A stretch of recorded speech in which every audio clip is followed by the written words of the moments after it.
Untuk mendukung tutorial komputer, kalian bisa mengklik subscribe. Halo, selamat datang di tutorial komputer. Tutorial kali ini mengenai cara mengupdate aplikasi Foobar 2000 ke versi terbaru. Langsung saja, pada bagian Help, kalian bisa mengklik Check for new Foobar 2000 version. Tidak ada. Kita cek update komponen. Juga tidak ada. Kita lihat versinya.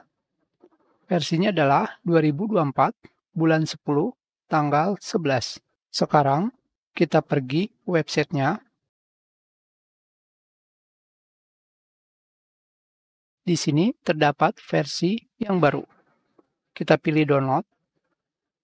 Untuk melihat perubahan apa saja, kalian bisa mengklik view changelog. Jika sudah, kalian pilih versi bitnya 32 bit, 64 bit, atau ARM. Ukurannya sangatlah kecil, hanya 6,5 mega. Kita tutup dan kita install.